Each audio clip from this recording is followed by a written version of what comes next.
এবং recording start করে দিচ্ছি। এবং আজকের ক্লাসে হচ্ছে আমরা হেসেল ল এবং বর্ন-হেবার সাইকেল এই দুইটা টপিক নিয়ে আমরা অ্যাকচুয়ালি ডিসকাস করব। আচ্ছা, আমি তাহলে শুরু করি আজকের ক্লাসটা। সো হেসেল লটা আগে কি জিনিস সেটা আমরা বুঝি, এবং হেসেল ল এর ডিটেলসটা হচ্ছে আমরা আমাদের চ্যাপ্টার 4 এ শিখবো। অর্থাৎ আমরা চ্যাপ্টার 4 এ যখন থার্মোডায়নামিক্স বা তাপগতিবিদ্যা নিয়ে কিছুটা কথা বলবো, ফিজিক্সে তোমরা ডিটেলস শিখবা, এবং কেমিস্ট্রিতেও কিছুটা আছে তাপগতিবিদ্যার পার্ট, এবং তাপগতিবিদ্যা যখন আসবে তখন হচ্ছে আমরা হেসের সূত্রটা আবার দেখবো। সো এখন একটু দেখে নিই যে হেসের সূত্র আসলে কি বোঝায়, কারণ এটা লাগবে আমাদের বর্ন-হেবার সাইকেলটা বুঝতে। তাহলে হেসের সূত্র, এখন হেসের সূত্রটা অ্যাকচুয়ালি কি সেটা আমি মুখেই বলতেছি। হেসের সূত্রটা হচ্ছে কোন একটা বিক্রিয়া, তোমরা একটু কেয়ারফুলি শোনো, কোন একটা বিক্রিয়া এক স্টেপে হোক কিংবা একের অধিক বা 100 স্টেপে হোক, বিক্রিয়ার কি হবে, বিক্রিয়ার যে টোটাল তাপশক্তির পরিবর্তন সেটা কনস্ট্যান্ট থাকবে। অর্থাৎ একটা বিক্রিয়া এক স্টেপে তুমি লিখে ফেলো, অথবা অনেক বেশি ভাগ ভাগ করে অনেকগুলো স্টেপ বাই স্টেপ লেখো, সেটা তুমি যাই করো তুমি, বাট অলওয়েজ তোমার যে তাপশক্তির যে পরিবর্তনটা সেটা অলওয়েজ একটা কনস্ট্যান্ট পাবা। সো আমি কি বলতেছি সেটা এক্সাম্পল না দেখলে ক্লিয়ার হবে না আসলে। সো আমি তোমাদের জন্য একটা এক্সাম্পল দিচ্ছি। এ প্লাস বি, ধরো এ একটা বিক্রিয়ক, বি আর একটা বিক্রিয়ক, দুইটা মিলে তৈরি করছে আমাদের সি উৎপাদ, ঠিক আছে। এই সিটা ধরো, এই বিক্রিয়া আমাদের যে ডেল্টা এইচ, আমি র্যান্ডম ভ্যালু দিচ্ছি, একদমই র্যান্ডম ভ্যালু, এই ডেল্টা এইচ ধরো হচ্ছে 100 জুল এই বিক্রিয়ার ক্ষেত্রে। এরপর আমাদের কি হতে পারে, এই সিটা যেটা অ্যাকচুয়ালি আমাদের হচ্ছে এ বির সাথে বিক্রিয়া করে যে সি উৎপাদটা তৈরি হলো, সেই সিটা আবার ধরো ডি এর সাথে বিক্রিয়া করে আমাদের ই তৈরি করলো, ঠিক আছে। এই ইতে আমাদের ডেল্টা এইচ যে পরিবর্তনটা, সেই ডেল্টা এইচ হলো আমাদের ডেল্টা এইচ হবে ধরো হচ্ছে আমাদের ধরলাম হচ্ছে 200 জুল, ঠিক আছে। একদমই র্যান্ডম ভ্যালু, একদম র্যান্ডম ভ্যালুতে আমরা বিষয়টা চিন্তা করতেছি। আচ্ছা, সো এ প্লাস বি বিক্রিয়া করে আমাদের সি তৈরি করলো, যেখানে তাপশক্তির পরিবর্তন আমাদের 100 জুল, এবং সি প্লাস ডি বিক্রিয়া করে আমাদের ই তৈরি করলো, যেখানে তাপশক্তির পরিবর্তন আমাদের 200 জুল। এখন যদি আমরা এই বিক্রিয়ার স্টেপগুলোকে যোগ করি, অর্থাৎ এটাকে ধরো হচ্ছে আমরা 1 নাম্বার স্টেপ বললাম, এটাকে ধরো হচ্ছে 2 নাম্বার স্টেপ বললাম। এখন 1 নাম্বার এবং 2 নাম্বার স্টেপ যদি আমরা এখন যোগ করি, তাহলে আমরা কি লিখতে পারি? দেখো তোমরা একটা জিনিস বুঝছো যে আসলে 1 নাম্বার স্টেপে যে সি যে উৎপাদটা তৈরি হয়েছে, সেই সিটাই কিন্তু, আচ্ছা নিজন ভাই, হ্যাঁ নিজন ভাই বলেন। আচ্ছা, আমরা তাহলে যেখানে ছিলাম অ্যাকচুয়ালি আমরা হেসের সূত্র পড়তেছিলাম, যে তোমার 1 নাম্বার স্টেপে এ আর বি যোগ করে আমরা যে সি পাচ্ছি, এই সিটাই কিন্তু হচ্ছে তোমার 2 নাম্বার স্টেপের কি হিসাবে কাজ করতেছে, বিক্রিয়ক হিসেবে কাজ করতেছে। দেখো তোমরা 1 নাম্বার স্টেপের যে সি, এই সিটাই কিন্তু হচ্ছে তোমার 2 নাম্বার স্টেপের বিক্রিয়ক হিসেবে কাজ করতেছে। সো সিটা কিন্তু চলে গেল, মানে সিটা কিন্তু আলটিমেটলি আমরা এখান থেকে কাটাকাটি করে দিতে পারি, কারণ এই সিটাই কিন্তু তোমার 2 নাম্বার স্টেপের বিক্রিয়ক হিসেবে কাজ করছে। সো এই সি এর সাথে যদি আমরা ডি যোগ করি, ঠিক আছে, সি এর সাথে যদি ডি যোগ করি, তাহলে আমরা আরেকটা উৎপাদ পাচ্ছি, সেটা হচ্ছে ই। এখন যদি আমরা বিক্রিয়াটাকে এইভাবে বলি, ধরো হচ্ছে এ প্লাস বি প্লাস ডি, এই তিনটা বিক্রিয়া করে আমাদের ই তৈরি করলো, ঠিক আছে। তাহলে এখানে টোটাল আমাদের ডেল্টা এইচটা কত হবে? এটা যেন সিম্পলি হবে আমাদের এই স্টেপ 1 এবং স্টেপ 2 এর যোগফল, অর্থাৎ পাচ্ছি 100 প্লাস 200, অর্থাৎ হচ্ছে মোট টোটাল হচ্ছে 300 জুল। এখন এই বিষয়টা আরেকবার একটু চিন্তা করে দেখি আমরা বিষয়টা আমরা কি করলাম। সেটা হচ্ছে আমরা যখন 1 নাম্বার বিক্রিয়ার যেটা বলতেছি, 1 নাম্বার বিক্রিয়ার যে হচ্ছে আমাদের উৎপাদটা, সেটা হচ্ছে বেসিক্যালি আমাদের সি, ঠিক আছে। 1 নাম্বার বিক্রিয়ার যে উৎপাদ সেটা হচ্ছে আমাদের সি, এই সিটাই হচ্ছে আমাদের 2 নাম্বার বিক্রিয়াতে আমাদের কি হিসেবে কাজ করতেছে, বিক্রিয়ক হিসেবে কাজ করতেছে। সো সিটা আলটিমেটলি কিন্তু গায়েব হয়ে গেল, থাকতেছে শুধু ডি এবং থাকতেছে ই। সো আমি যদি 1 নাম্বার স্টেপ এবং 2 নাম্বার স্টেপকে যোগ করি, তাহলে মেইনলি বিক্রিয়া করতেছে কারা, এ, বি এবং ডি। যেটা আমরা এখানে দেখতে পারতেছি যে আমাদের যদি 1 নাম্বার স্টেপ, 2 নাম্বার স্টেপ এবং 2 নাম্বার স্টেপ যদি যোগ করি, তাহলে মেইনলি আসলে বিক্রিয়া করতেছে আমাদের এ, বি এবং ডি, ঠিক আছে। এবং আলটিমেট প্রোডাক্টটা হচ্ছে আমাদের ই। সো এটা হচ্ছে আমাদের নেট রিঅ্যাকশন।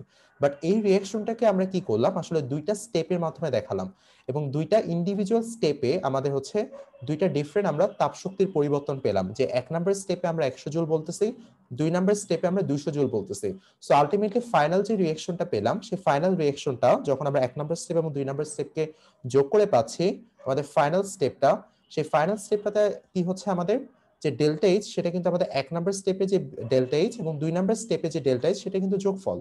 সো এটাই মেইনলি হেসের সূত্র, যে কোনো একটা বিক্রিয়া আমাদের এক স্টেপে হোক কিংবা 100 স্টেপে হোক, ওই এক স্টেপে তোমার যে ডেল্টা এইচটা দিবে, ধরো মেইনলি আমাদের পারপাসটাই ছিল এ প্লাস বি প্লাস ডিটা বের করা, এই এক স্টেপে যে ডেল্টা এইচটা দিবে, এই বিক্রিয়াটা তুমি 100 স্টেপে করে আনো, তাও তোমার যে প্রত্যেকটা স্টেপে যে ডেল্টা এইচ, সেই ডেল্টা এইচ কে যদি তুমি যোগ করো, তাহলে আলটিমেটলি তোমার ওই এক স্টেপের ডেল্টা এইচ এর সমানই হবে। এটাই মেইনলি হচ্ছে আমাদের হেসের ফর্মুলা। সবাইকে বুঝছি আমরা এটুকু? আমরা আরো এক্সাম্পল দিব, একটু রেসপন্স করি। হ্যালো। ভাই আরেকটু রিপিট দিলে মনে হয় ভালো হয়। হ্যাঁ, অবশ্যই অবশ্যই। আচ্ছা, সো হেসের যে সূত্রটা জি যেটা ভাই রিপিট। বলছি আমরা, হ্যাঁ, যে দেখো আমাদের ফার্স্ট স্টেপে কি হয়েছে, এ একটা বিক্রিয়ক, বি একটা বিক্রিয়ক, এই দুইটা বিক্রিয়ক যোগ করে আমাদের সি তৈরি হয়েছে, সি একটা উৎপাদ তৈরি হয়েছে, ঠিক আছে। এখানে ডেল্টা এইচ হচ্ছে আমাদের 100 জুল, ডেল্টা এইচ হচ্ছে আমাদের 100 জুল। এটা হচ্ছে আমাদের ধরো প্রথম বিক্রিয়ায় যে তাপের পরিবর্তন সেটাকে বলতেছে আমরা ডেল্টা এইচ। এখন দ্বিতীয় বিক্রিয়াতে আসো, এই সি যে উৎপাদটা, এই সিটাই কিন্তু তোমার দ্বিতীয় বিক্রিয়ার ক্ষেত্রে কি হয়েছে, দ্বিতীয় বিক্রিয়ার ক্ষেত্রে বিক্রিয়ক হিসেবে কাজ করতেছে। এই জন্য সিটা কিন্তু আমরা আলটিমেটলি কাটাকাটি করে দিতে পারি, সি এই সি এবং এই সি কাটাকাটি করে দিতে পারি। এখন সি এর সাথে ডি যোগ করে আমাদের কি তৈরি হয়েছে, ই তৈরি হয়েছে, রাইট। এই সি প্লাস ডি আমাদের তৈরি হয়েছে ই। সো আলটিমেটলি এসি এবং এসি আমরা বাদ দিয়ে দিতে পারি। এই 1 নাম্বার এবং 2 নাম্বার যে বিক্রিয়া তাদের নেট যে রিঅ্যাকশন সেটা আমরা লিখলাম এ প্লাস বি প্লাস ডি, এই যে এ প্লাস বি প্লাস ডি, এবং আলটিমেট প্রোডাক্টটা হচ্ছে আমাদের ই, ঠিক আছে। এই আমরা ই যে পেলাম, প্রোডাক্টটা যে পেলাম, এটা কিন্তু তোমার 1 নাম্বার বিক্রিয়া এবং 2 নাম্বার বিক্রিয়া দুইটা যোগ করে পাইছি, ঠিক আছে। যেহেতু দুইটা বিক্রিয়ার যোগফল আমাদের এই বিক্রিয়াটা, এবং এই বিক্রিয়ার যে টোটাল যে ডেল্টা এইচ, সে ডেল্টা এইচটা অবশ্যই আমাদের ইন্ডিভিজুয়াল প্রত্যেকটা রিঅ্যাকশন, যে রিঅ্যাকশন গুলো করে করে আমরা ফাইনাল রিঅ্যাকশনটা পাইছি, সেটা ডেল্টা এইচ এর যোগফলের সমান। সো আলটিমেটলি দেখো ফাইনাল রিঅ্যাকশনের যে ডেল্টা এইচ আমরা কি করলাম, 100 joule plus 200 joule equals to 300 joule বলে ফেলছি। এখন বুঝছো সবাই? রেসপন্স করি। আমরা একটু রেইজ হ্যান্ড করতে পারি, যারা ক্লিয়ারলি বুঝছি আমরা একটু রেইজ হ্যান্ড করি, তাহলে আমার বুঝতে সোজা হবে। একটু রেইজ হ্যান্ড করি সবাই, যারা ক্লিয়ারলি বুঝছি। আচ্ছা, একজন রেইজ হ্যান্ড করলাম। আচ্ছা, যারা রেইজ হ্যান্ড করতে পারতেছেন একটু মুখে বলি যে ভাইয়া বুঝতে পারছি। আচ্ছা, মোটামুটি হ্যাঁ, বুঝতে পারছি, তাহলে তোমরা ধরতে পারছো বিষয়টা। আচ্ছা, সো আমি তাহলে নেক্সট স্লাইডে চলে যাই। আজকে হচ্ছে আমরা বর্ন হেভের সাইকেল শুরু করব, এবং একটা বিষয় তোমাদের একটু বলি, আমরা আজকে থেকে হয়তো আমরা আমাদের পড়ার গতিটা একটু বাড়িয়ে দিব, অর্থাৎ আমরা অনেক বেশি কন্টেন্ট আমরা হচ্ছে কভার দেওয়ার চেষ্টা করব। আচ্ছা, সো আমি প্র্যাকটিস প্রবলেম তোমাদের জন্য কিছু দেই, যাতে তোমাদের বুঝতে আরো সোজা হয়। তো এই হেসের সূত্র নিয়ে আমরা চ্যাপ্টার 4 এ আরো কথা বলবো। সো ধরো প্রবলেম 1, প্রবলেম 1 নিয়ে আমরা কথা বলি। প্রবলেম 1 এ হচ্ছে আমাদের ধরো প্রথম যে রিঅ্যাকশনটা, সেখানে 2a প্লাস 2b। আচ্ছা, আরেকটা বিষয় তোমাদের একটু শেয়ার করি তোমাদের সাথে, সেটা হচ্ছে আমরা লাস্টের স্লাইডটাতে ছিলাম, এই স্লাইডটাতে দেখো আমাদের যে টোটাল যে এনথালপি, একটা জিনিস মাথায় রেখো, এনথালপি, হিট বা তাপ, এগুলো কিন্তু একই কথা, বুঝছো। চেঞ্জ অফ এনথালপি বা হচ্ছে চেঞ্জ অফ হিট, এগুলো কিন্তু মেইনলি তাপের যে পরিবর্তন সেটাকে ইন্ডিকেট করে। এনথালপি, হিট, এগুলো একই কথা। সো এটা নিয়ে কনফিউজ হয় না, এনথালপি যা হিটও তাই, বা তাপ বাংলায় বললে, ঠিক আছে। সো এটা নিয়ে কনফিউজ হবা না আশা করি।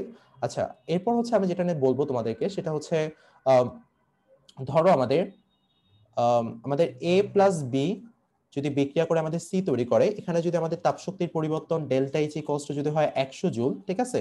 Just for example, delta H যদি হয় আমাদের 100 জুল, তাহলে যদি 2 মোল পরিমাণ এ বি, আমরা যদি এখন জাস্ট সিম্পলি এটাকে যদি 2 দিয়ে মাল্টিপ্লাই করে দিই পুরো ইকুয়েশনটাকে, অর্থাৎ 2 টাইমস বা 2a 2b এবং 2c যদি করি, পুরো ইকুয়েশনটাকে যদি আমরা 2 দিয়ে মাল্টিপ্লাই করে দিই, তাহলে আলটিমেটলি আমরা এখানে যে রেজাল্টটা পাচ্ছি সেটা হচ্ছে ডেল্টা এইচ ইকুয়ালস টু হচ্ছে আমাদের 200 জুল।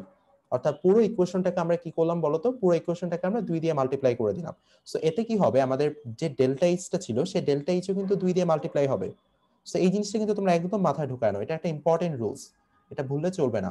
আমরা যদি এই ইকুয়েশনটাকে 2 দিয়ে মাল্টিপ্লাই করি, তাহলে অবশ্যই আমাদের ডেল্টা এইচ কেও 2 দিয়ে মাল্টিপ্লাই করে আমাদের বলতে হবে সেটা। ঠিক সেম ভাবে আমরা যদি এই ইকুয়েশনটাকে হাফ করি, অর্থাৎ হাফ এ প্লাস হাফ বি, তাহলে আমাদের কষ্ট হচ্ছে আমাদের হাফ সি ধরো, তাহলে কি হবে, আমাদের ডেল্টা এইচও অর্ধেক হয়ে যাবে। সো এটা একটা ইম্পর্টেন্ট রুলস, এখানে মাথায় রাখতে হবে। ডেল্টা এইচ হবে তাহলে 50 জুল, 100 কে হাফ করতে হবে আমাদের, 50 জুল পেলাম আমরা। তাহলে দেখো এটা কিন্তু খুব একটা ইম্পর্টেন্ট পয়েন্ট, যে আমরা যদি আমাদের এই এগুলোকে যদি 2 দিয়ে গুণ করি আলটিমেটলি, বা যেটা দিয়ে গুণ করি বা আমরা ভাগ করি, আমরা কিন্তু ডেল্টা এইচ কেও সেই কাজটাই করব, ঠিক আছে। এটা একটা ইম্পর্টেন্ট পয়েন্ট, এটা মাথায় রাখতে হবে তোমাদের। আরেকটা পয়েন্ট হচ্ছে, ধরো আমরা যদি এই বিক্রিয়াটাকে রিভার্স করে দিই, ধরো এটা কি, এটা এই বিক্রিয়াটাকে যদি আমরা রিভার্স করে দিই, এ প্লাস বি থেকে আমরা সি পাচ্ছি, যদি আমরা উল্টাটা লিখি, ধরো সি কে ভেঙে যদি আমরা এ প্লাস বি পাই, তাহলে আমাদের এখানে কি হবে, ডেল্টা এইচ অবশ্যই যদি আগের ডেল্টা এইচ যদি পজিটিভ হয়, তাহলে এই ডেল্টা এইচ নেগেটিভ হইতে বাধ্য। সো এটাও একটা ইম্পর্টেন্ট পয়েন্ট। সো এটা তোমাদের অবশ্যই মাথায় রাখতে হবে, যে আমাদের এ প্লাস বি যোগ করে যদি সি পাচ্ছি, এক্ষেত্রে ডেল্টা এইচ যদি আমাদের পজিটিভ হয়, তাহলে যখন আমি সি কে ভেঙে এ প্লাস বিতে যাচ্ছি, তখন ডেল্টা এইচ অবশ্যই বিপরীত সাইন, অর্থাৎ 100 যদি ওখানে যদি +100 হয়, এখানে হবে -100। সো এটা তোমাদের মাথায় রাখতে হবে, এই দুইটা রুলস তোমাদের একটু মাথায় রাখতে হবে। যেটা তোমরা অলরেডি হয়তো 9-10 এ ফ্যামিলিয়ার এই বিষয়টার সাথে, জাস্ট আমার জাস্ট একটু বলা তোমাদেরকে মনে করা দেওয়ার জন্য। আচ্ছা, এখন ধরো প্রবলেম 2 নিয়ে আমরা একটু কথা বলি। আমাদের হচ্ছে 1 নাম্বার প্রবলেম, যেটা অ্যাকচুয়ালি যেটাতে আমরা শুরু করবো। হেসেল লয়ের জাস্ট 2টা প্রবলেম নিয়ে কথা বলবো, আমি ডিটেইলস হচ্ছে আমরা চ্যাপ্টার 4 এটা নিয়ে কথা বলবো। ধরো হচ্ছে 2a প্লাস আমাদের 2b, এটা যদি বিক্রিয়া করে আমাদের 2c তৈরি করে, তাহলে এখানে যদি ডেল্টা এইচ ধরো হচ্ছে আমাদের 300 জুল, এবং আমাদের ধরো আরেকটা প্রোডাক্ট অর্থাৎ ই থেকে যদি আমাদের সি প্লাস ডি তৈরি হয়, এবং এখানে হচ্ছে আমাদের ডেল্টা এইচ এর মান যদি হয় আমাদের -400 জুল, এবং এখানে ধরো এই দুইটা স্টেপে, এটাকে বলতেছি আমরা স্টেপ 1, এটাকে বলতেছি আমরা স্টেপ 2। ধরো ফাইনাল স্টেপে আমাদের ধরো যে রিঅ্যাকশনটার আমরা হচ্ছে টোটাল যে চেঞ্জ ইন এনথালপি বা চেঞ্জ ইন হিট সেটা বের করতে আছে, সেটাকে যদি আমরা বলি এই রিঅ্যাকশনটার এ প্লাস বি প্লাস ডি থেকে ই, এই রিঅ্যাকশনটার আমরা হচ্ছে ডেল্টা এইচটা বের করা হচ্ছে আমাদের টার্গেট। যে 1 নাম্বার স্টেপের রিঅ্যাকশন, 1 নাম্বার স্টেপে আমাদের ডেল্টা এইচ দেয়া আছে এবং 2 নাম্বার স্টেপের ডেল্টা এইচ দেয়া আছে। এখন আমরা ওই দুইটার হেল্পে, ওই দুইটা রিঅ্যাকশনের হেল্পে আমরা হচ্ছে এই রিঅ্যাকশনের কি করব, ডেল্টা এইচটা বের করার চেষ্টা করব। সো দেখো আমরা কিভাবে এটাতে আগাতে পারি। অবশ্যই তোমার দুইটা রিঅ্যাকশন বা এই দুইটা রিঅ্যাকশনকে অবশ্যই যোগ বিয়োগ করে আমরা আলটিমেটলি আমাদের ফাইনাল যে রিঅ্যাকশনটা সেই রিঅ্যাকশনে আসতে পারবো। সো এখন তোমাদের সেই কাজটাই করতে হবে। সো একটু খেয়াল করি, আমাদের 1 নাম্বার রিঅ্যাকশনটা যদি ভালো করে অবজার্ভ করি, 1 নাম্বার রিঅ্যাকশনটা দেখো আমাদের 2a প্লাস 2b, এখান থেকে উৎপন্ন হচ্ছে 2c, ঠিক আছে? এটাকে ডেল্টা এইচ দেয়া আছে 300 জুল। এখন এই 2a 2b 2c, বাট এইখানে কিন্তু আমাদের ফাইনাল যে রিঅ্যাকশনটা সেখানে কিন্তু ab আছে, 2 নাই কিন্তু, অবশ্যই 2 নাই। তাহলে আমরা কি করব, 1 নাম্বার স্টেপে যে রিঅ্যাকশনটা আছে সেটাকে হাফ দিয়ে গুণ করব। তাহলে আলটিমেটলি আমরা ab থেকে 2ab থেকে জাস্ট নরমাল ab পাচ্ছি। সো 1 নাম্বার রিঅ্যাকশনকে যদি আমরা 2 দিয়ে মাল্টিপ্লাই করি, তাহলে আমরা আলটিমেটলি এখানে পাচ্ছি a প্লাস b থেকে c। সো এখানে ডেল্টা এইচ অবশ্যই আমাদের কি হবে, অর্ধেক হয়ে যাবে, কারণ আমরা অর্ধেক করে ফেলছি। সো আমাদের হবে 150 জুল, এটা হবে আমাদের ডেল্টা এইচ এই ক্ষেত্রে। তারপরে আসি 2 নাম্বার রিঅ্যাকশন। 2 নাম্বার রিঅ্যাকশনটা যদি খেয়াল করো, তোমার দরকার হচ্ছে ডি। কোন পাশে ডি দরকার? অবশ্যই লেফট সাইডে আমাদের ডিটা দরকার, ঠিক আছে? লেফট সাইডে আমাদের ডিটা দরকার।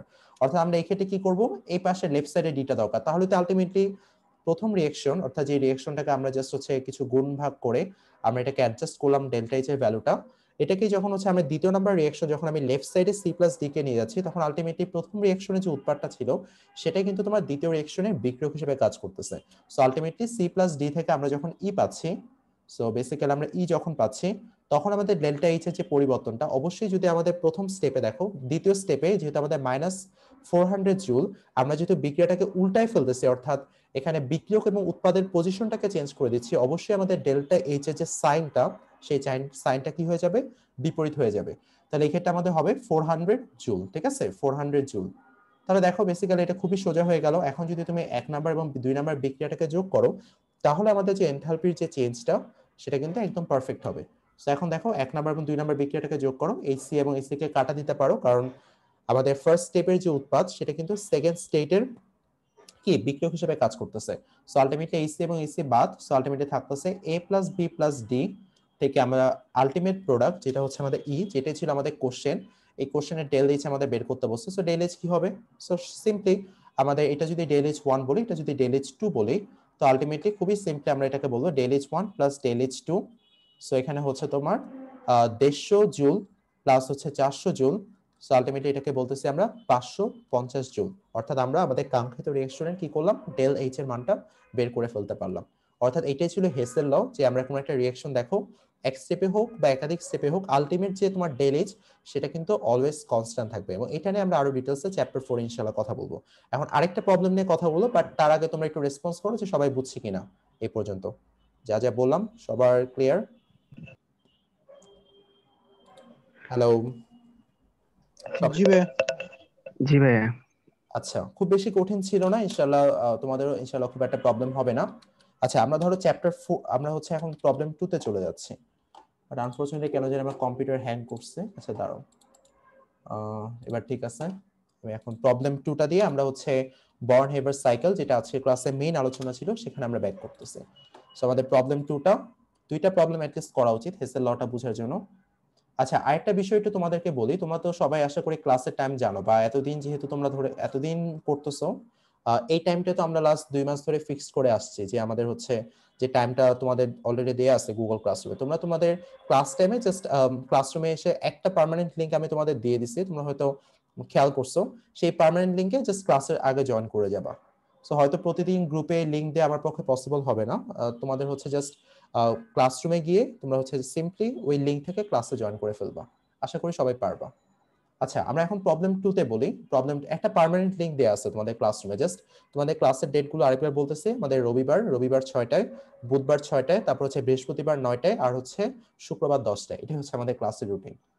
আচ্ছা, আমাদের প্রবলেম 2টা কি ছিল? আমাদের ধরো পানির অণু, 2 মোল পানির অণু ভেঙে আমাদের হচ্ছে সিম্পলি 2 মোল হাইড্রোজেন এবং 1 মোল অক্সিজেন তৈরি করবে।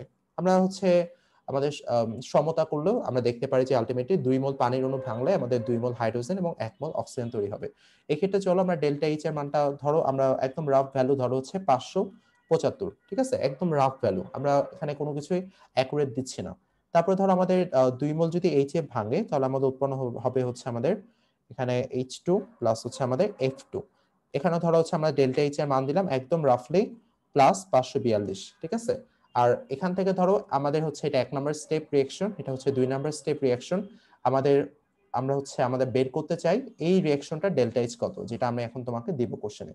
সো 2F2 প্লাস হচ্ছে আমাদের 2H2 থেকে আমাদের 4HF প্লাস হচ্ছে আমাদের O2, এই রিঅ্যাকশনটার আমাদের ডেল্টা এইচ এর ভ্যালুটা কত হবে, এটাই হচ্ছে আমরা ফাইন্ড আউট করার চেষ্টা করব। এখন কেউ আমাকে একটু বলো যে হচ্ছে আমরা কি 1 নাম্বার ইকুয়েশন যেটা আছে ওটাকে কি অ্যাজ ইট ইজ রাখবো নাকি কোনো ধরনের ম্যানিপুলেশন করব? Just any idea? 1 নাম্বার ইকুয়েশনটা কি অ্যাজ ইট ইজ থাকবে নাকি হচ্ছে সেখানে কোনো ধরনের ম্যানিপুলেশন আসবে, যে কোনো ধরনের চেঞ্জ শেয়ার করতে পারি? ভাইয়া ঠিক থাকবে এটা, ওইটা ঠিক থাকবে। 1 নাম্বারটা ঠিক থাকবে, 2 নাম্বারটা 2 দিয়ে গুণ করতে হবে। 2 নাম্বারটা 2 দিয়ে গুণ করলাম, আচ্ছা, বাট উল্টানো লাগবে কি?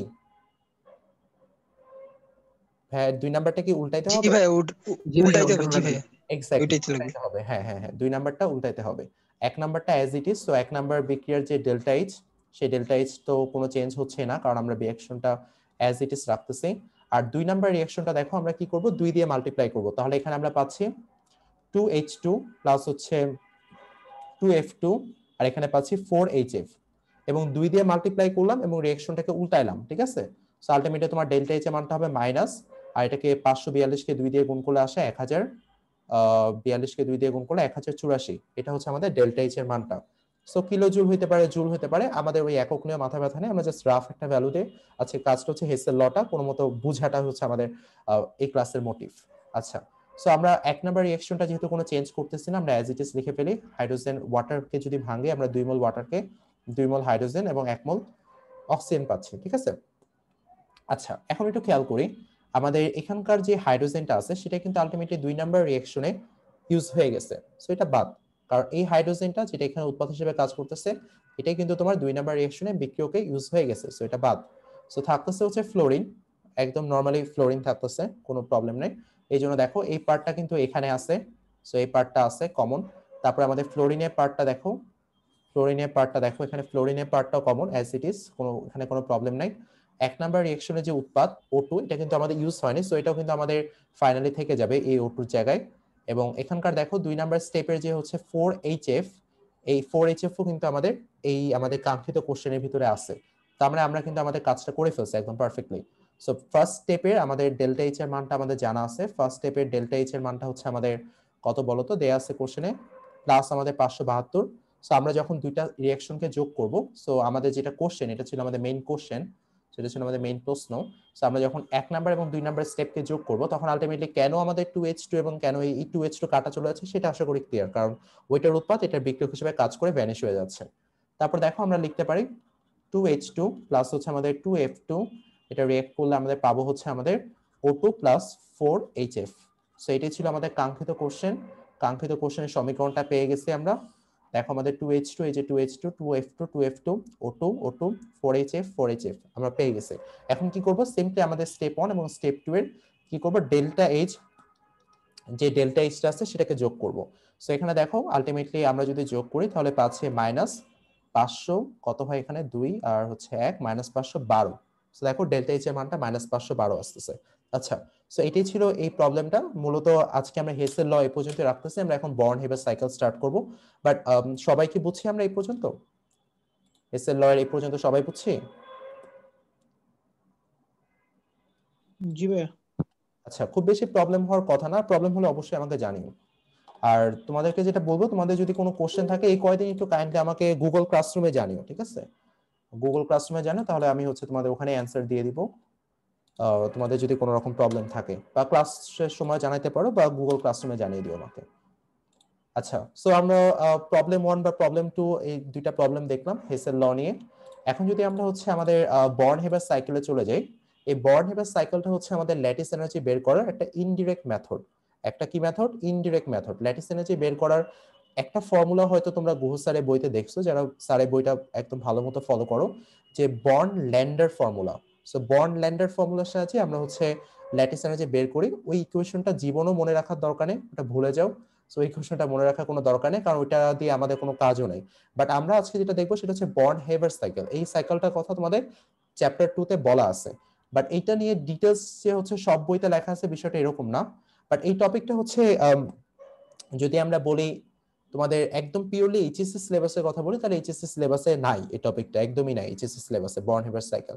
সো এই সাইকেলটা বোঝাটা তাহলে ইম্পর্টেন্ট কেন? যাতে তোমরা ল্যাটিস এনার্জি যে একটা ফিল বা ল্যাটিস এনার্জিটা আসলে কিভাবে বের করে এই রিলেটেড যদি কারো মনে কোনো কনফিউশন থাকে সেটা ইনশাআল্লাহ ক্লিয়ার হয়ে যাবে। আমরা এজন্য খুব বেশি ডিটেলস যাচ্ছি না, আর বিষয়টা এমন না যে এটা অনেক ডিটেলসেও পড়ার কিছু আছে, বাট আমরা স্টেপ বাই স্টেপ আগাচ্ছি, এতে আমাদের অনেকগুলো কনসেপ্ট আসলে ক্লিয়ার হবে। মেইনলি এই জন্য তোমাদের সাথে বর্ন হেবার সাইকেলটা নিয়ে ডিসকাস করা, যে এখানে আমরা আসলে প্রথম আয়নীকরণ শক্তি, প্রথম ইলেকট্রন আসক্তি, এই ধরনের যে বিষয়গুলো, বা দ্বিতীয় ইলেকট্রন আসক্তি, আমরা হয়তো আমাদের শুনছি, আমরা 19 হয়তো অনেক কিছু শুনছি এরকম, বাট এগুলো অ্যাকচুয়ালি প্র্যাকটিক্যাল একটা মানে খুব ভালো রকম একটা ক্ল্যারিফিকেশন আসবে আমরা যদি বর্ন হেবার সাইকেলটা বুঝি। এই সাইকেলটার কথা তোমাদের কোনো কোনো বইতে আছে, সাইকেলটা কোনো কোনো বইতে বলা আছে, বাট খুব বেশি ডিটেলস নেই এবং এটা তোমাদের এইচএসসি সিলেবাসে নেই। বাট আমরা আলোচনা করব আমাদের কনসেপ্টটাকে আরো ক্লিয়ার করার জন্য। আচ্ছা, তোমাদের এখানে অলরেডি আমি একটা স্লাইড যদিও দিয়ে রাখছি, সেটা হচ্ছে আমাদের তোমরা এটা হয়তো দেখছো, এটা আমরা গত ক্লাসে খুবই সামান্য আলোচনা করছি। আমরা আজকে একটু মানে হচ্ছে একদম স্ক্র্যাচ থেকে শুরু করি, একদম আমরা নিজেরা একটা সাইকেল ডেভেলপ করি। আচ্ছা, সেটা সাইকেলটা ডেভেলপ করার আগে একটা তোমাদের একটা টার্মিনোলজি সম্পর্কে খুব ভালো ধারণা থাকতে হবে, সেটা হচ্ছে heat of formation. Heat of formation বা গঠন তাপ, বাংলা যদি বলি আমরা ফরমেশন বা গঠন তাপ, হিট অফ ফরমেশন বা হচ্ছে আমাদের গঠন তাপ। সো এটা মেইনলি কি হিট অফ ফরমেশন বা গঠন তাপ? সো এটা কিন্তু হচ্ছে জাস্ট এই জিনিসটাকে এইভাবে মনে রাখতে হবে, গঠন তাপের যে বিষয়টা, যে কোনো একটা কম্পাউন্ড, এক মোল পরিমাণ কম্পাউন্ড, এগুলো হচ্ছে সবই তোমরা চ্যাপ্টার 4 একদম ডেফিনেশন আকারে তোমাদের লিখে দেখাবো, জাস্ট তোমরা একটু ভালো করে শুনো বা একটু লিখে রাখতে পারো যে এক মোল পরিমাণ, একদম সংক্ষেপে, এত ডেফিনেশন একদম ফর্মাল ডেফিনেশন আপাতত দরকার নেই। এক মোল পরিমাণ, এক মোল পরিমাণ আয়নিক যৌগ, এক মোল পরিমাণ আয়নিক যৌগ তার পিওর এবং সলিড ফর্ম থেকে এক মোল পরিমাণ আয়নিক যৌগ, সেই আয়নিক যৌগটা যে যে মৌল দ্বারা তৈরি, সেই মৌলগুলোর যদি পিওর অ্যান্ড স্টেবল ফর্ম থেকে তৈরি হয়, তাহলে আমরা সেটাকে বলতেছি গঠন তাপ। তখন যে পরিমাণ এনার্জি রিলিজ হবে সেটাকে বলতেছি আমরা গঠন তাপ। অর্থাৎ এক মোল পরিমাণ আয়নিক যৌগ যদি তার মৌলগুলোর, জাস্ট খুবই উইয়ার্ড টাইপের সংজ্ঞা হবে, হ্যাঁ, এক মোল পরিমাণ আয়নিক যৌগ যদি তার মৌলগুলোর পিওর অ্যান্ড স্টেবল ফর্ম থেকে তৈরি হয়, পিওর অ্যান্ড স্টেবল ফর্ম থেকে তৈরি হয়, পিওর অ্যান্ড স্টেবল গঠন হতে তৈরি হয়, বা যাই বলি পিওর অ্যান্ড স্টেবল ফর্ম হতে তৈরি হয়। আচ্ছা, অনেক সময় ইংলিশে বোঝাটা একটু টাফ, পিওর অ্যান্ড স্টেবল, এই কথাটা মাথায় রাখলে তোমরা দেখবা যে এই বিষয়টা আরো ক্লিয়ার হয়ে যাচ্ছে। এক মোল পরিমাণ আয়নিক যৌগ যদি তার মৌলগুলোর পিওর অ্যান্ড স্টেবল ফর্ম হতে তৈরি হয়, তাহলে যেহেতু আমাদের তৈরি হওয়ার কথা বলতেছে, অর্থাৎ বন্ড তৈরি হওয়ার কথা বলতেছে, তাহলে এনার্জি রিলিজ হবে, তৈরি হয়, তাহলে যে পরিমাণ এনার্জি রিলিজ হবে, তাহলে যে পরিমাণ এনার্জি রিলিজ হবে, যে পরিমাণ এনার্জি কি হবে বলতো, রিলিজ হবে, কারণ এখানে বন্ড তৈরি হচ্ছে, রিলিজ হবে, তাকে আমরা বলতেছি গঠন তাপ বা হিট অফ ফরমেশন। সো এটা কি গঠন তাপের যে বিষয়টা, আমরা আসবো আমাদের হচ্ছে, আমরা হচ্ছে চ্যাপ্টার 4 এটা নিয়ে আলোচনা করব, এটার আমরা অন্য পার্সপেক্টিভ থেকে আমরা ম্যাথ সলভ করব। সো আমরা এটাকে বলতেছি delta H F, heat of formation, ঠিক আছে, গঠন তাপ। আচ্ছা, এখন আমরা সেখানে আসতেছি এই গঠন তাপের বিষয়টা বুঝছি। এখন ধরো আমরা সোডিয়াম ক্লোরাইড তৈরি করতে যাচ্ছি। সোডিয়াম ক্লোরাইড তো তোমার নর্মালি সলিড ফর্মে থাকে। সেই সোডিয়াম ক্লোরাইডটার যে হিট অফ ফরমেশন সেটা কি হবে, সোডিয়াম ক্লোরাইডটা কি কি কি মৌল দ্বারা তৈরি, সোডিয়াম এবং ক্লোরিন, ঠিক আছে। এই সোডিয়ামটা যদি তার পিওর এবং স্টেবল ফর্মে, আমরা সোডিয়ামকে কি হিসেবে পাই, সলিড হিসেবে পাই, ঠিক আছে, সোডিয়ামকে আমরা সলিড হিসেবে পাই। আর আমরা হচ্ছে পিওর এন্ড স্টেবল ফর্মে ক্লোরিনকে কি হিসেবে পাই, গ্যাসিয়াস হিসেবে পাই। সো আমরা এটাকে আলটিমেটলি এইভাবে দিতে হবে, কারণ হাফ মোল ক্লোরিন, আলটিমেটলি আমরা এখানে একটা ক্লোরিন, ঠিক আছে। সো এই ক্লোরিনকে আমরা পিওর এবং স্টেবল ফর্ম, ক্লোরিনের আমাদের গ্যাসিয়াস ফর্ম, আর সোডিয়ামের আমাদের সলিড ফর্ম, পিওর এবং স্টেবল ফর্ম। সো এই দুইটাকে যখন যোগ করতেছি তখন কিন্তু আমরা সোডিয়াম ক্লোরাইড পাচ্ছি। এই ক্ষেত্রে যে এনার্জিটা রিলিজ হচ্ছে সেটাকে কিন্তু আমরা বলতেছি হিট অফ ফরমেশন, ঠিক আছে। এটা অবশ্যই আমাদের নেগেটিভ হবে, কারণ যেহেতু এনার্জি রিলিজ হচ্ছে, তোমরা তো জানো যে পরিবেশ যদি তাপ হারায় আমরা তাকে বলি তাপ হারি বিক্রিয়া, আর পরিবেশ যদি তাপ পায় কোথাও থেকে, পরিবেশে যদি তাপ উৎপন্ন হয় আমরা সেটাকে বলি তাপ উৎপাদী বিক্রিয়া। যেহেতু এখানে আমাদের ডেল্টা এইচ এফ, এখানে আমাদের নেগেটিভ ভি, অর্থাৎ যেহেতু আমাদের এনার্জি রিলিজ হচ্ছে তার মানে অবশ্যই ডেল্টা এইচ আমাদের নেগেটিভ হবে, তাপ উৎপাদী বিক্রিয়া, কারণ এখানে শক্তি হারাচ্ছে। এই ডেল্টা এইচ এফ যেটা বলতেছে সেটা কিন্তু অবশ্যই আমাদের পিওর এবং স্টেবল ফর্ম থেকে তৈরি হতে হবে, অন্য কোনো ফর্ম না, পিওর এবং স্টেবল ফর্ম। এই ক্ষেত্রে যে এনার্জি রিলিজ হচ্ছে তাকে বলতেছে আবার delta H F. But lattice কোনটা ছিল? ল্যাটিস তোমাদের কারো মনে আছে? ল্যাটিসের ক্ষেত্রে আমরা কি করতাম বলতো? ল্যাটিসের ক্ষেত্রে আমাদের কিভাবে সোডিয়াম ক্লোরাইড ফর্ম হয় বলতো? প্রিন্স ভাইয়া? আচ্ছা জি, কেউ বলো। হ্যাঁ মুনা আপু বলো।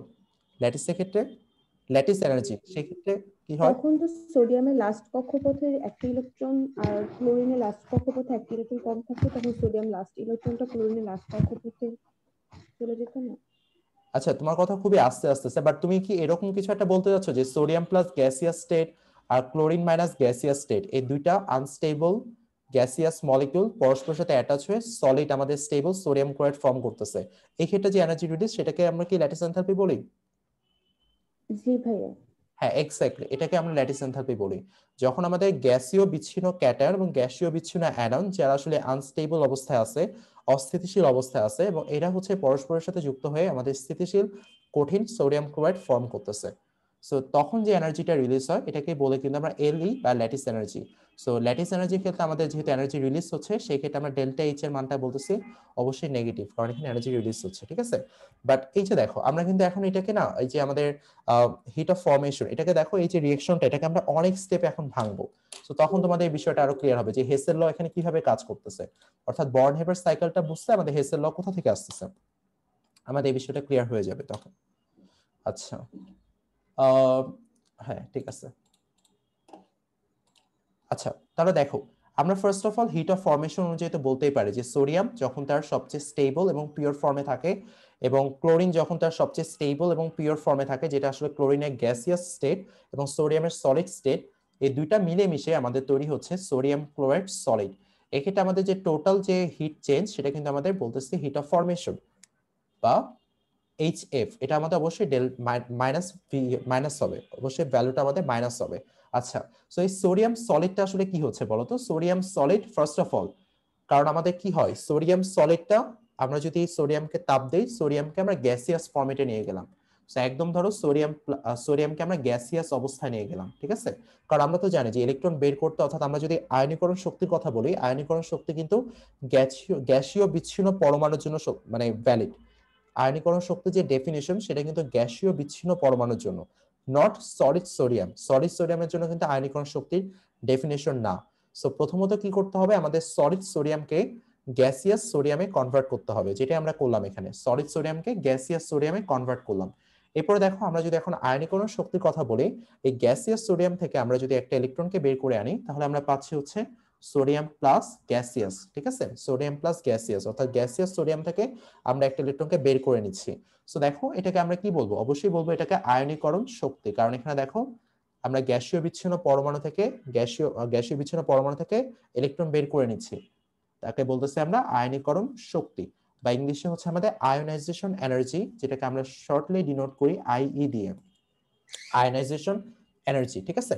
আর এই যে সলিড থেকে গ্যাসিয়াস, সোডিয়ামকে একদম সলিড থেকে ডিরেক্ট গ্যাসিয়াস ফর্মেটে নিয়ে আসলাম, এক্ষেত্রে কি হবে, যেহেতু আমরা কি করছি, আমরা স্টেবল ফর্মেট থেকে আনস্টেবল ফর্মেটে নিয়ে গেছি।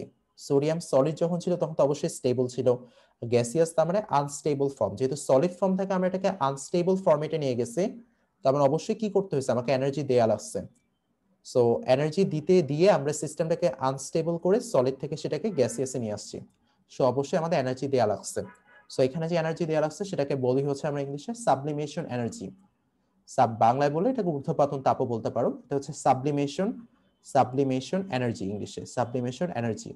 এক্ষেত্রে কি করতেছে আমরা, অ্যাকচুয়ালি সোডিয়াম সলিড থেকে সোডিয়াম গ্যাস আমরা তাপ দিতে হচ্ছে। সো আমাদের এক্ষেত্রে আমাদের যে ডেল্টা এইচ সেটা হচ্ছে পজিটিভ, কারণ আমরা তাপ দিচ্ছি, তাপহারী বিক্রিয়া, তাপহারী বিক্রিয়ার ডেল্টা এইচ কি পজিটিভ হয়। আশা করি এই বেসিক গুলো সবার ক্লিয়ার আছে। আর আয়নীকরণ শক্তিতে কি হচ্ছে, সোডিয়াম, আমরা একটা সোডিয়ামকে বের করে অসীমে নিয়ে সোডিয়ামকে সোডিয়াম প্লাসে কনভার্ট করছি, ঠিক আছে। একটা সোডিয়ামকে বের করে নিয়ে সোডিয়াম প্লাসে কনভার্ট করছি। সো এখানেও যেহেতু আয়নীকরণ শক্তি, এটাকে বলতেছে আমরা ডেল্টা। অবশ্যই আমাদের এক্ষেত্রেও যেহেতু শক্তি দেয়া লাগতেছে, কারণ ইলেকট্রন শক্তি শোষণ করিতে অসীমে চলে যাবে। সো শক্তি শোষণ করবে কোথা থেকে, আমাকে তো বাইরে থেকে দেয়া লাগবে শক্তি। তার মানে এটাও কিন্তু তোমার আলটিমেটলি তাপহারী বিক্রিয়া, যেটা ডেল্টা এইচ হচ্ছে আমাদের নেগেটিভ, সরি ডেল্টা এইচ হচ্ছে আমাদের পজিটিভ তাপহারী বিক্রিয়া। এই জন্য আমরা আয়নীকরণ শক্তিতেও লিখতাম হচ্ছে পজিটিভ এনার্জি। আচ্ছা, সো আমরা দেখো সোডিয়াম প্লাস গ্যাস পেলাম, এই পর্যন্ত এটাকে রেখে দিই। আমরা ওই পাশ থেকে ক্লোরাইড মাইনাসকেও গ্যাসে নিয়ে আসি, চলো। সো দেখো এখানে দেখো হাফ মোল ক্লোরাইড, এটা অ্যাকচুয়ালি কিভাবে যুক্ত আছে, হাফ মোল ক্লোরাইড, এদের মধ্যে কিন্তু বন্ড আছে, অবশ্যই তাদের মধ্যে সমযোজী বন্ড আছে, সমযোজী বন্ধন আছে। এই সমযোজী বন্ধনকে ভাঙলে আমরা কিন্তু ফ্রি ক্লোরিন গ্যাস পাবো, ঠিক আছে। ক্লোরিন কিন্তু অলরেডি গ্যাসিয়াস স্টেটই থাকে, বাট ক্লোরিন আমাদের ফ্রি ক্লোরিন গ্যাস দরকার, সেখান থেকে তো আমরা হচ্ছে সেখানে তাকে হচ্ছে ইলেকট্রন দিয়ে আমরা ক্লোরাইড মাইনাসে কনভার্ট করব। সো আলটিমেটলি আমরা এখানে কি করছি, ক্লোরিনকে অ্যাকচুয়ালি বন্ডটাকে ভেঙে দিচ্ছি, সমযোজী যে বন্ডটা আছে সেটাকে ভেঙে দিচ্ছে। সো এটাকে বলতেছি আমরা বন্ড ডিসোসিয়েশন এনার্জি ইংলিশে। আর বাংলায় তো বন্ধন ভাঙতে যে পরিমাণ তাপ দেয়া লাগতেছে, যেহেতু আমরা এক্ষেত্রে দেখো কি করতেছি, এক্ষেত্রে দেখো বন্ড ডিসোসিয়েশনের ক্ষেত্রে আমরা কিন্তু তাপ দিতেছি, ঠিক আছে। এখানেও বা এটাকে ইংলিশে আমি যদি পুরোপুরি লিখি, বন্ড ডিসোসিয়েশন এনার্জি বা বন্ধন ভাঙার জন্য যে তাপ দরকার, বন্ড ডিসোসিয়েশন এনার্জি, বা আমরা বলতে পারি সংক্ষেপে ডিসোসিয়েশন এনার্জি বা ডিই। কারণ ইংলিশে বললে কি শর্ট টার্ম গুলো লেখা যায় ডিই, বাংলায় কি এভাবে তো আর লেখা পসিবল না। সো ইংলিশে শর্ট টার্ম লিখলাম ডিই। দেখো এখানে একটা জিনিস বুঝো, যে এটা কি আমরা সব সময় কোনো কিছুকে ডিফাইন করি এক মোলের রেসপেক্টে, যে এক মোল থেকে এত, ঠিক আছে। বাট আমরা এখানে কি করতেছি, আমরা কিন্তু হাফ মোল ক্লোরিন আছে, মানে হাফ মোল ক্লোরিন থেকে যে আমরা ক্লোরিন গ্যাসে যাচ্ছি, অবশ্যই আমরা এটাকে 2 দিয়ে ভাগ করব, কারণ ওইটা ছিল আমাদের এক মোলের জন্য। বন্ড ডিসোসিয়েশন এনার্জি এক মোল ক্লোরিন, অর্থাৎ এই ক্লোরিনকে ভাঙতে আমাদের যে পরিমাণ তাপ দেয়া লাগবে সেটা হচ্ছে এই ক্ষেত্রে ক্লোরিন ক্লোরিন বন্ধন ভাঙার বা বন্ধন শক্তি, আমরা এটাকে ওইভাবে বলতে পারি বন্ধন শক্তি। আচ্ছা, অর্থাৎ এই বন্ধন ভাঙতে আমাদের অত জুল তাপ দেয়া লাগতেছে। তোমরা 19 এর কিছু ভ্যালু মুখস্থ করছিলা, এরকম ক্লোরিন ক্লোরিনকে ভাঙতে আমাদের কিছু পরিমাণ তাপ দেয়া লাগবে, সেটা কিন্তু এক মোলের জন্য ছিল। এখন যেহেতু ওখানে হাফ মোল ক্লোরিন, তাই কিন্তু অবশ্যই আমাদের এই এনার্জিটাকে ওই আগের রুলস অনুযায়ী হাফ দিয়ে ভাগ করতে হবে বা 2 দিয়ে ভাগ করতে হবে। সো এই ক্ষেত্রে আমরা এটাকে বলতেছি ডিই বা ডিসোসিয়েশন এনার্জি। এটা অবশ্যই আমাদের কি হবে, ডেল প্লাস ভিই হবে, কারণ এখানে কি হচ্ছে বলতো, এখানে আমাদের তাপের শোষণ হচ্ছে, তাপহারী বিক্রিয়া, তাপের শোষণ হচ্ছে, কারণ আমাকে বন্ধন ভাঙতে তাপ দেয়া লাগতেছে। আচ্ছা, আলটিমেটলি কিন্তু আমরা ক্লোরিন গ্যাস পেয়ে গেলাম। এখন আমরা কি করব, একে ক্লোরাইড মাইনাসে কনভার্ট করতে হবে। তাহলে আমরা এটাকে কি বলি, কেউ একটু বলো তো, এই যে ক্লোরিন গ্যাসিয়াস থেকে আমরা ক্লোরাইড মাইনাসে কনভার্ট করতেছি, এটাকে আমরা কি শক্তি দিয়ে ডিফাইন করি, বা এটাকে আমরা কি বলি, কোন টার্মিনোলজির সাহায্যে ডিফাইন করি? ক্লোরাইড থেকে ক্লোরাইড মাইনাস, কারো আইডিয়া? এটা কিন্তু সবাই আয়নীকরণ শক্তি। হ্যাঁ, আরেকবার ভাইয়া। আয়নীকরণ শক্তি। না, আয়নীকরণ শক্তি না, ইলেকট্রন আসক্তি। ইলেকট্রন, আচ্ছা, এক মোল ইলেকট্রন প্রবেশ করি এক মোল ঋণাত্মক আয়নে পরিণত করতে। এক্স্যাক্টলি, এটা হচ্ছে ইলেকট্রন আসক্তি, কারণ এখানে ইলেকট্রন একসেপ্ট করতেছে, এটাকে বলি হচ্ছে আমরা ইলেকট্রন আসক্তি, আয়নীকরণ শক্তি না। আচ্ছা, আয়নীকরণ শক্তি হচ্ছে এক মোল গ্যাসীয় বিচ্ছিন্ন পরমাণু থেকে এক মোল ইলেকট্রন বের করে নেওয়া, ঠিক আছে, ওটা হচ্ছে আয়নীকরণ শক্তি। আর এক মোল ইলেকট্রন প্রবেশ করানো হচ্ছে ইলেকট্রন আসক্তি। তাহলে তুমি যখন দেখো এই ক্ষেত্রে, দেখো আমরা এতক্ষণ যা যা কেসগুলো নিয়ে কথা বলতেছিলাম, সব ক্ষেত্রে কিন্তু তোমার তাপহারী বিক্রিয়া হয়েছে, অর্থাৎ যে আমাদের ডেল্টা এইচ সেটা কিন্তু আমাদের পজিটিভ ছিল। বাট এই বিক্রিয়ার ক্ষেত্রে আলটিমেটলি কি হচ্ছে বলতো, এই বিক্রিয়ার ক্ষেত্রে আলটিমেটলি হচ্ছে আমাদের আমাদের যে ইলেকট্রন আসক্তি, এখানে আমাদের আলটিমেটলি আমরা কি বলবো, এখানে আমাদের ডেল্টা এইচ এর মান পজিটিভ হবে নাকি নেগেটিভ হবে, তোমরাই বলো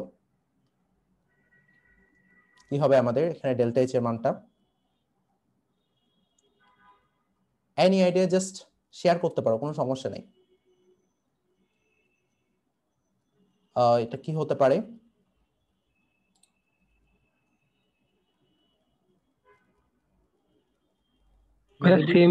সেম থাকবে মনে হয়। আচ্ছা, মৃদুল ভাই আরেকটু নেগেটিভ হবে, এক্স্যাক্টলি নেগেটিভ হবে। তোমার ইলেকট্রন আসক্তির মানটা অবশ্যই নেগেটিভ হবে, কারণ ইলেকট্রন কি হচ্ছে এখানে একসেপ্ট করতেছে, ইলেকট্রন একসেপ্ট করে ক্লোরাইড মাইনাসে পরিণত হচ্ছে। সো এখানে আমাদের শক্তি রিলিজ হবে, ঠিক আছে। অসীম থেকে ইলেকট্রন আসতেছে এখানে, সো অবশ্যই যদি অসীমে আমাদের শক্তি 0 থাকে, আলটিমেটলি তুমি যখন এখানে ক্লোরাইড নেগেটিভ করতেছো এখানে শক্তি রিলিজ হবে। সো আলটিমেটলি এর জন্য এখানে আমাদের যে ডেল্টা এইচ সেটা হবে নেগেটিভ। ইলেকট্রন আসক্তির ক্ষেত্রে যখন ইলেকট্রন অ্যাকসেপ্ট করে তখন শক্তি বিকিরণ করে, শক্তি বিকিরণ করে দিয়ে সে আলটিমেটলি স্টেবল হয়ে যায়। সো এই ক্ষেত্রে যেহেতু শক্তির বিকিরণ হচ্ছে, ইলেকট্রন শক্তি হারাচ্ছে, সো এই ক্ষেত্রে আমরা বলতেছি এটাকে আসলে ইলেকট্রন আসক্তির ক্ষেত্রে আমাদের যে ডেল্টা এইচ সেটা হচ্ছে নেগেটিভ। সো আলটিমেটলি এখন আসো, আমাদের কিন্তু হচ্ছে আমাদের আমরা যেটা দরকার ছিল সেটা হচ্ছে সোডিয়াম প্লাস এবং ক্লোরাইড মাইনাস, ঠিক আছে? সোডিয়াম প্লাস এবং ক্লোরাইড মাইনাস আলটিমেটলি আমাদের দরকার ছিল, কারণ এখন এই দুইটা মিলেমিশে আমাদের যে সোডিয়াম ক্লোরাইড সলিড তৈরি করবে সেটাই কিন্তু আমাদের আসলে এইটা, দেখছো? এটা এবং এটার মধ্যে কিন্তু কোনো ডিফারেন্স নাই। আচ্ছা তোমরা একটু বলো তো, তোমাদের কি এখানে টাইম লিমিট দেখাচ্ছে কোনো টাইম কাউন্টডাউন? ভাইয়া ক্রিসমাস অফার চলছে। ও আচ্ছা আচ্ছা, তাহলে এখানে দেখো আমরা এখানে যেটা করতেছিলাম অ্যাকচুয়ালি হচ্ছে এইটাকে যখন দুইটা যুক্ত হবে তখন পাচ্ছি আমরা সোডিয়াম ক্লোরাইড সলিড, ঠিক আছে? সো এখানে কি হচ্ছে আমাদের সোডিয়াম প্লাস এবং ক্লোরাইড যুক্ত হয়ে আমাদের সোডিয়াম ক্লোরাইড সলিড দিচ্ছে, এইটাকে বলতেছি আমরা ল্যাটিস এনার্জি। সো এই ক্ষেত্রে যে এনার্জি রিলিজ হবে কারণ হচ্ছে বন্ড ফর্মেশন হচ্ছে, সো এনার্জি রিলিজ হবে। সো এই ক্ষেত্রে আমরা এটাকে বলতেছি ল্যাটিস এনার্জি। সো দেখো এই ল্যাটিস এনার্জিটা আমরা কত মানে কিভাবে অ্যাকচুয়ালি বের করলাম। সো এই ক্ষেত্রে দেখো আমরা টোটাল ডেল্টা এইচএফ যেটা বলছে এক স্টেপে হচ্ছে, সেটা কি হবে প্রত্যেকটা স্টেপের যোগফলের সমান। অর্থাৎ দেখো এক স্টেপে যে বিক্রিয়াটা হচ্ছে এখানে সেটা হবে প্রত্যেকটা স্টেপের যে এনথালপি যে চেঞ্জ, সেই চেঞ্জের যোগফলের সমান। সো এটাই কিন্তু আমাদের হেসেল ল বলছে। বাট এটাকেই হচ্ছে বর্ন এবং হেবার দুইজন হচ্ছে সায়েন্টিস্ট, ওনারা হচ্ছে এরকম সাইকেলের মাধ্যমে খুব সুন্দর করে রিপ্রেজেন্ট করছে। এবং বিজ্ঞানী বর্ন হচ্ছেন একজন ফিজিসিস্ট আর হেবার ছিলেন একজন কেমিস্ট। সো দুইজনের সম্মিলিত প্রচেষ্টা, এটা হচ্ছে ওনাদের দুইজনের নাম অনুযায়ী বর্ন হেবার সাইকেল। আচ্ছা সো দেখো এটা প্রত্যেকটা ইন্ডিভিজুয়াল স্টেপের যোগফলের সমান হবে। এবং বর্ন কিন্তু হচ্ছে উনি মডার্ন ফিজিক্সের অনেক বেশি কাজ করছেন। এবং হেবার হচ্ছে সম্ভবত ওয়ার্ল্ড ওয়ার 1 এর সময় উনি কাজ করছে। এবং ওনারা একজন হচ্ছে ফিজিক্সের, ওনারা দুইজনই নোবেল প্রাইজ উইনার, একজন ফিজিক্সের প্রাইজ উইনার, একজন কেমিস্ট্রিতে প্রাইজ উইনার। আচ্ছা সো আমরা যেটা দেখতেছিলাম, হ্যাঁ সাবলিমেশন এনার্জি, বা এটাকে আমরা ধরো ডিনোট করলাম শর্টলি এসই দিয়ে। টোটাল যে হিট চেঞ্জ সেই সাবলিমেশন এনার্জি এসই, ঠিক আছে? এই এসই প্লাস হচ্ছে আমাদের আয়নীকরণ শক্তি, বা এটাকে আমরা আইই দ্বারা ডিনোট করলাম এখানে, এই দুইটার যে যোগফল চেঞ্জ ইন এনথালপি। তারপর আমাদের দেখো এখানে বন্ড ডিসোসিয়েশন এনার্জি, বা এটাকে বলছে নরমালি ডিই/2। তারপরে দেখো এরপর হচ্ছে আমরা এরপরে যে এনার্জিতে আসছে সেটা হচ্ছে ইলেকট্রন আসক্তি, বা ইংলিশে হচ্ছে ইলেকট্রন অ্যাফিনিটি। সো এটাকে আমরা অবশ্যই মাইনাস দিয়ে রিপ্রেজেন্ট করব, ইএ ইলেকট্রন অ্যাফিনিটি, কারণ বাকিগুলো সাইন প্লাস, এটা সাইন মাইনাস, ঠিক আছে? মাইনাস ইএ। আর আমাদের লাস্ট যে পার্টটা সেটা হচ্ছে ল্যাটিস এনার্জি। সেই ল্যাটিস এনার্জি যেহেতু আমাদের নেগেটিভ, কারণ এখানে শক্তি যেহেতু রিলিজ হচ্ছে তাপ উৎপাদী বিক্রিয়া, ডেল্টা এইচ আমাদের নেগেটিভ, সো এই ক্ষেত্রে আমাদের হবে মাইনাস এলই, মাইনাস ল্যাটিস এনার্জি। এখন তোমার কোশ্চেনে সবগুলোর মান দেয়া থাকবে, অর্থাৎ প্রত্যেকটা ভ্যালু দেয়া থাকবে, প্রত্যেকটা এনার্জির মান দেয়া থাকবে, সেই এনার্জি থেকে ডেল্টা এইচএফ এর মানও দেয়া থাকবে। তুমি এখান থেকে কি বের করবা? ল্যাটিস এনার্জি বের করবা। সো আলটিমেটলি এটাই হচ্ছে তোমার সেই ইনডিরেক্ট বর্ন হেবার সাইকেল, যেটার মাধ্যমে অ্যাকচুয়ালি হচ্ছে আমরা ল্যাটিস এনার্জির ভ্যালুটাকে ক্যালকুলেট করতে পারি। বাট এই ক্যালকুলেশনে আমাদের দেখো কতগুলো ফ্যাক্টর অ্যাকচুয়ালি চলে আসতেছে, ঠিক আছে? সো আলটিমেটলি ওগুলোর হেল্প নিয়ে আমরা ল্যাটিস এনার্জি বের করি, ডিরেক্ট বের করার কোনো ওয়ে নেই। আচ্ছা সো এটা ছিল ল্যাটিস এনার্জি। কারো কোনো কোশ্চেন এই পার্টটা নিয়ে? আচ্ছা আমাদের মেবি 40 মিনিট ওভারও হয়ে গেছে, মিটিং ক্যান্সেল করলো না। আচ্ছা দাঁড়াও আমি তোমাদের এইটা দিয়ে একটু শেষ করে নিই এই পার্টটা।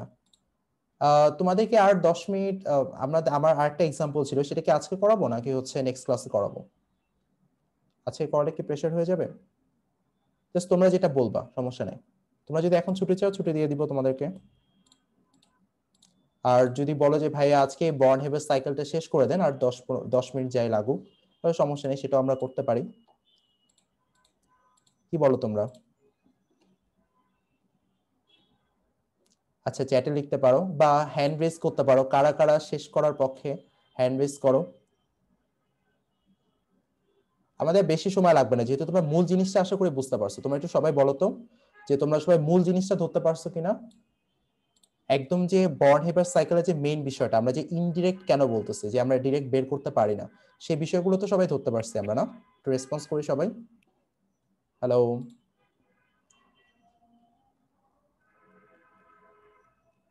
হ্যালো, সবাই একটু বলো। আচ্ছা, সো এই প্রেজেন্টেশনটা একটু খেয়াল করি আমরা। এই প্রেজেন্টেশনটা দেখো, আমাদের যে লিথিয়াম ফ্লোরাইড তৈরি হয়েছে সেটার ক্ষেত্রে এটাকে ডিসক্রাইব করা হয়েছে যে লিথিয়াম ফ্লোরাইড আমাদের সলিড অবস্থায় আছে, ঠিক আছে, এবং এই লিথিয়াম ফ্লোরাইড আমাদের তৈরি হয়েছে লিথিয়াম সলিড তার পিওর এবং সলিড স্টেট থেকে, এবং আমাদের তৈরি হয়েছে আমাদের ফ্লোরাইড গ্যাসিয়াস স্টেট থেকে, কারণ এটি তার ফ্লোরিনের পিওর এবং solid state, stable state, solid state বারবার বলতেছে, পিওর এবং স্টেবল স্টেট। সো এই লিথিয়াম ফ্লোরাইড তার পিওর এবং স্টেবল স্টেট, যেটা লিথিয়াম তার সলিড অবস্থা, ফ্লোরিন তার গ্যাসিয়াস অবস্থা থেকে তৈরি হয়েছে, এইটাকে বলতেছে আমরা হিট অফ ফরমেশন। এই হিট অফ ফরমেশন, এখন আমরা পুরো বিক্রিয়াটাকে দেখো কি হিসেবে যাচ্ছে, লিথিয়াম সলিড থেকে লিথিয়াম গ্যাসে যাচ্ছে। সো বলতেছে এটাকে সাবলিমেশন এনার্জি। যেহেতু আমাদের এনার্জি দেয়া লাগতেছে তাই ডেল্টা এইচ পজিটিভ, এখানে দেখো ভ্যালুগুলো দেয়া আছে। তারপরে দেখো লিথিয়াম থেকে আমরা লিথিয়াম প্লাসে যাচ্ছি, যাকে বলতেছে আমরা আয়নীকরণ শক্তি, ঠিক আছে, বা আয়নাইজেশন এনার্জি। সো এক্ষেত্রে দেখো আমাদের কি হচ্ছে, ডেল্টা এইচ এর মানটা পজিটিভ হবে, কারণ শক্তি দেয়া লাগতেছে ইলেকট্রনটাকে অসীমে নেওয়ার জন্য। এরপর দেখো ফ্লোরিন গ্যাস থেকে আমাদের এই বন্ডটা ভাঙতে হবে, দুইটা ফ্লোরিনের মাঝে সমযোজী বন্ধন আছে, এই সমযোজী বন্ধনটাকে ভেঙে আমাদের ফ্লোরিন গ্যাসে আসতে হবে। সো এটাকে বলতেছে আমরা বন্ড ডিসোসিয়েশন এনার্জি বা সংক্ষেপে ডিসোসিয়েশন এনার্জি, যেটা অবশ্যই বন্ড ভাঙতে হচ্ছে, তা আমাদের 75.3 কিলোজুল তাপ দেয়া লাগতেছে। এরপর ইলেকট্রন অ্যাফিনিটি, ইলেকট্রন গ্রহণ করতেছে, ইলেকট্রন তাপ আমাদের শক্তি বিকিরণ করতেছে। সো ইলেকট্রন অ্যাফিনিটি শক্তি যেহেতু বিকিরণ করতেছে আমাদের, তাই ডেল্টা এইচ অবশ্যই হবে নেগেটিভ, কারণ এখানে শক্তি উৎপন্ন হচ্ছে, পরিবেশ শক্তি পাচ্ছে, তাই ডেল্টা এইচ নেগেটিভ। এবং এই দুইটা গ্যাসিয়াস ফর্ম যখন মিলেমিশে তোমার স্টেবল ফর্মটা তৈরি করতেছে, তখন আলটিমেটলি এটাকে বলতেছে আমরা কি, ল্যাটিস এনার্জি, এটাকে বলতেছে আমরা ল্যাটিস এনার্জি। এক্ষেত্রে দেখো ডেল্টা এইচ এর মানটা কিন্তু অবশ্যই নেগেটিভ। নেগেটিভ হওয়াটাই অনেক বেশি লজিক্যাল, কারণটা হচ্ছে যেহেতু বন্ড তৈরি হয়েছে অবশ্যই কি হবে, এনার্জি রিলিজ হবে। সো আলটিমেটলি দেখো আমাদের এই প্রত্যেকটা স্টেপের যে এনার্জি, ঠিক আছে, তোমরা জাস্ট ল্যাটিস এনার্জি মানটা ধরো জানো না, এখানে কোশ্চেন মার্ক ধরো জানো না ল্যাটিস এনার্জি মানটা। এখন আমাদের বাম পাশে ওভারঅল এনার্জিটা বসাও, ডান পাশে প্রত্যেকটা এনার্জি তার সাইন সহ ঠিক মতো বসাও, এবং ল্যাটিস এনার্জি মানটা ধরো এক্স ধরে ল্যাটিস এনার্জি মানটা বের করো, দেখবা যে এটা -1017 কিলোজুল আসছে। সো তোমরা একটু ট্রাই করে দেখিও যে ল্যাটিস এনার্জি, ধরো এই মানটা তোমরা জানো না, তোমাদের এই মানগুলো কি হচ্ছে কোশ্চেনে দেয়া আছে, সো তোমরা একটু নিজেরা নিজেরা ট্রাই করে দেখতে পারো যে ল্যাটিস এনার্জি মানটা এটা আসে কিনা। আচ্ছা, তাহলে মোটামুটি আজকে এই ক্লাসটা শেষ করে দিচ্ছি, কারণ আজকে ধরো আরেকটা প্র্যাকটিস তোমাদের করাতে চেয়েছিলাম, যেহেতু পার্টিসিপেশন কম, আমরা এখানে ক্লাসটা এন্ড